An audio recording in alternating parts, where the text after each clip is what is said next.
Carlo Ancelotti two Brazil, এই transfer সাগাটা অনেক দিন ধরে চলে আসতেছে এবং অবশেষে ব্রাজিল ফুটবল ফেডারেশন, ব্রাজিল দল এবং ব্রাজিল ভক্তদের মনের আশা পূরণ হতে যাচ্ছে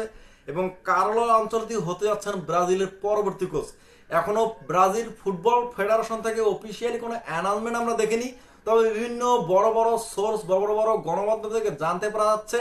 কার্লো আনচেলত্তি টু ব্রাজিল এই ডিলটি অলরেডি ডান হয়েছে এবং হয়ারিগোটা হয়ে গেছে এবং 26শে মে থেকে অফিসিয়ালি ব্রাজিলের কোচ হতে যাচ্ছেন কার্লো আনচেলত্তি। এবং যেখানে রিয়াল মাদ্রিদ তাকে একটা ফেয়ারওয়েল দিবে এবং রিয়াল মাদ্রিদের কোচ হয়ে যাচ্ছেন তাদের সাবেক খেলোয়াড় জাবি আলোনসো।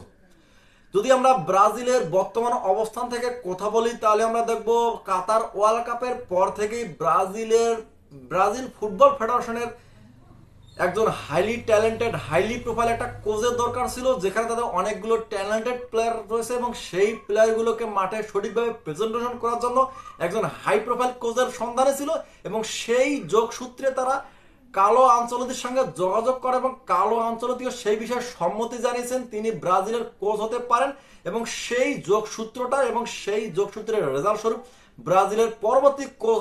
হতে যাচ্ছেন কার্লো আনচেলত্তি, যেটা কিনা ব্রাজিল ভক্তদের, ব্রাজিল ফুটবল ফেডারেশনের অনেক দিনের চাওয়া। তবে ব্রাজিল কার্লো আনচেলত্তির পরবর্তী যুগে ব্রাজিল তাদের পূর্ণরূপে ফিরতে পারবে কিনা সেটা পরে দেখার বিষয়। প্রথমেই যে কাজটি হচ্ছে সেটা হচ্ছে যে ব্রাজিল ফুটবল ফেডারেশন কার্লো আনচেলত্তির মতো একজন হাইলি প্রোফাইল কোচকে পেয়েছেন এবং